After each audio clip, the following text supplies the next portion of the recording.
नाही, विरोधी पक्षाने.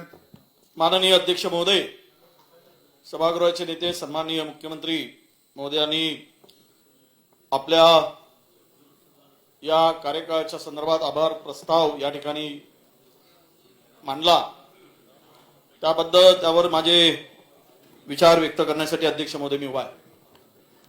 अध्यक्ष महोदय, अलीकडच्या काळात मला विरोधी पक्षनेता म्हणून काम करण्याची संधी मिळाली. यापूर्वी आमदार आणि या ठिकाणी उपनेता म्हणून काम केलं मी.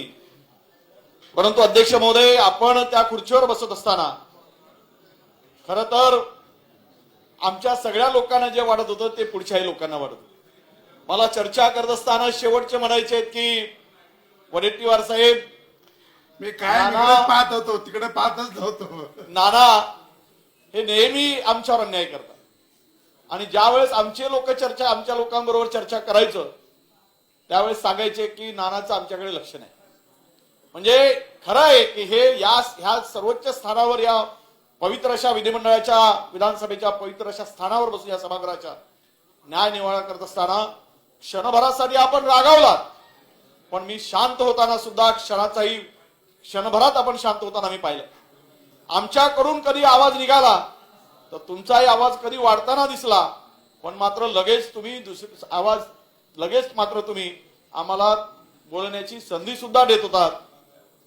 मी या स्थानावर अनेक मान्यवरांनी हे स्थान भूषवलं, पण नाना आपण ज्या स्थानावर बसवून हे सभागृह ज्या पद्धतीनं चालवलात 5 वर्ष, मला तर माननीय मुख्यमंत्री महोदय, वय आपण काही कळायचं नसतं खरंय, पण नानांना मात्र वयाची मर्यादाच नाही. एवढे एकदम त्यांच्यामध्ये जो उत्स्फूर्तपणा आणि स्पिरिट आहे, चिर तरुण आहे, त्यामुळे त्यांना जी जबाबदारी आपण द्याल ती ते निश्चितपणे लीलया पेलतील एवढी क्षमता नानामध्ये नक्कीच आहे.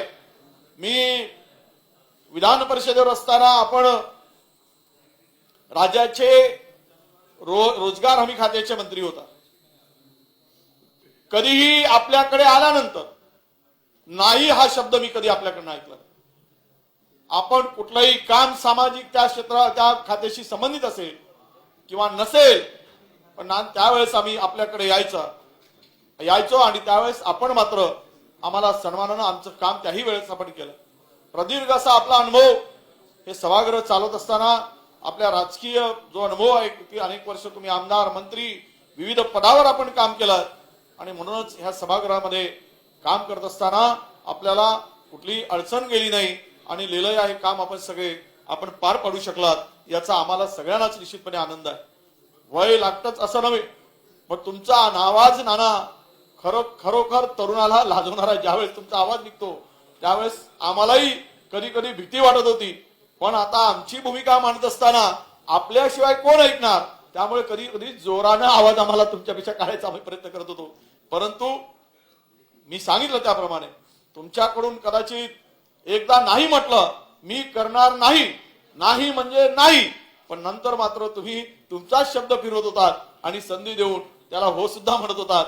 म्हणजे हे सभागृहामध्ये ते पावित्र्य राखण्याचं काम आपल्याकडून झालं. याबद्दल माननीय मुख्यमंत्री महोदयांनी आपल्याला आपल्या अभिनंदनाचा जो प्रस्ताव मांडला, आभाराचा प्रस्ताव मांडला, विरोधी पक्षाचा नेता म्हणून आपल्याला ईश्वरांनी दीर्घायुष्य देव, आपल्याला याही पुढे जाऊन यश मिळो, यशाच्या उंच अशा शिखरावर जाण्याची आपल्याला संधी मिळो अशी ईश्वरचरणी प्रार्थना करतो.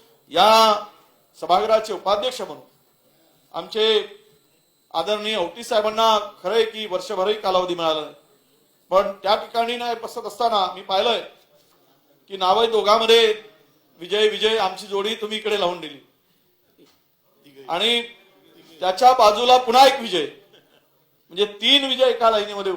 बाळासाहेबांचं नाव विजयच आणि म्हणून विजयाबरोबर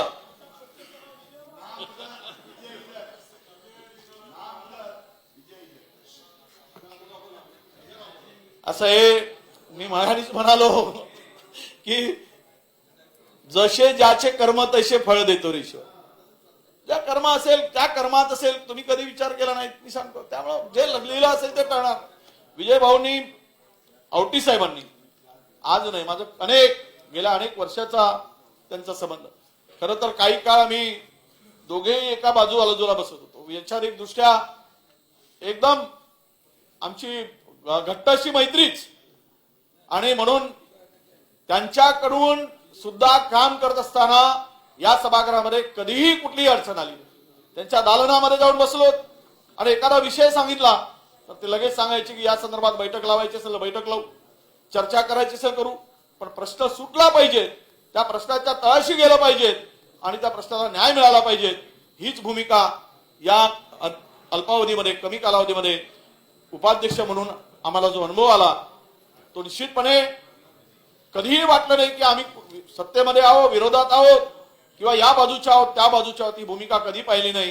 प्रश्नाला तडीस नेणं आणि त्या प्रश्नाला न्याय देणं ही भूमिका सातत्यानं आपल्याकडून त्याला न्याय देण्याची भूमिका आपण मानली आणि आपल्याकडून न्याय मिळाला.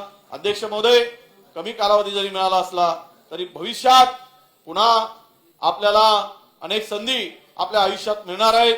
आपलं सातत्य, आपलं काम करण्याची सचोटी, आपण ज्या विषयाला घेऊन पुढे जात आहे, ज्या भागामध्ये आपण काम केलं आहे ते काम निश्चितपणे जनता आपल्या सर्वांना आपल्याला पुन्हा या सभागृहात येण्याची संधी निश्चितपणे मिळणार आहे.